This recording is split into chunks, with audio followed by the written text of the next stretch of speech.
Oui, bonjour. Là, on va traiter le montage additionnaire inverseur. D'accord? Donc, mais on a besoin de théorème de superposition. Donc, qu'est-ce qu'il dit le théorème? Pardon. Dans un circuit linéaire, la tension et le courant en un point est égal à la somme des effets produits par chaque source indépendamment, prise séparément. D'accord? Donc, ça veut dire, si on a une source de tension, on va la remplacer avec un court-circuit. Si on a une source de courant, on le remplace avec un circuit ouvert. Sauf que là, on n'a que des sources de tension. D'accord? On voit ici notre ampli, il est attaqué sur la borne moins, et la borne plus, il est à la masse, parce qu'on ne cherche pas à amplifier. D'accord? On cherche à additionner les tensions et les pondérer par rapport à des résistances.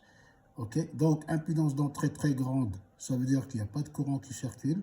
La masse se retrouve ici, ce qu'on appelle une masse virtuelle.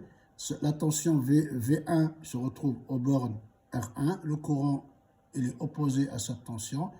Il va alimenter cette branche. D'accord? Comme ici, on a une masse virtuelle grâce à l'impédance d'entrée qui est grande, ça veut dire qu'il n'y a pas de courant. Donc, cette masse se retrouve là. Ce point-là ne bouge pas, donc VS est dans ce sens. Le courant est dans le même sens que VS.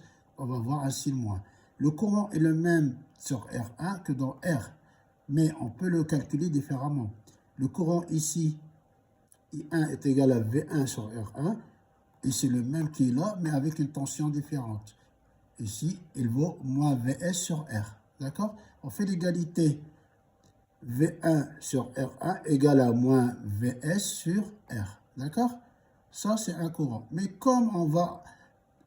L'autre partie, l'autre source, il va faire la même chose.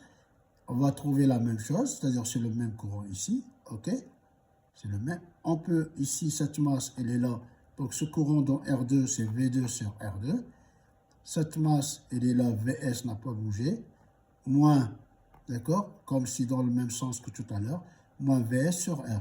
Mais la superposition, qu'est-ce qu'il dit? On éteint celle-là, on éteint celle-là, on fait l'égalité des courants. Après, on éteint celle-là, on éteint celle-là, on fait l'égalité des courants. Et on additionne les effets. Ce qu'on va trouver ici. D'accord?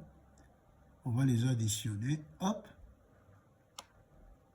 Avec la formule qui est là. D'accord? Donc, ici, VS moins R, donc ce qu'on a ici, moins parce qu'on attaque l'entrée moins. Et là, les effets sont là, V1 sur R1, V2 sur R2, ainsi de suite. Donc là, on va faire un exemple. Je prends R1 égale à 10, R2 est égal à 20, et R3 est égal à 40. Donc, et la tension d'entrée V1, V2, V3, on trouve un VS qui est égal à moins 10 facteur de toutes ces valeurs-là. D'accord? On voit que ces valeurs, elles sont les mêmes. Donc, la pondération est la même. OK? Donc, leur application, par exemple, mixeur audio, V1, par exemple, le micro, V2, la guitare, V3, la musique. Donc, vous voyez qu'ils sont là. Et on va venir changer R1, R2, R3, régler le volume, par exemple, de chaque source. OK? Et comme ça, on va mixer toutes ces valeurs-là, les additionner et les pondérer. On peut le trouver aussi comme application en automatique et instrumentation. D'accord? Tout ce qui est régulation de vitesse, température, tout ce qui est grandeur physique. OK? Voilà. Merci de votre attention et à bientôt.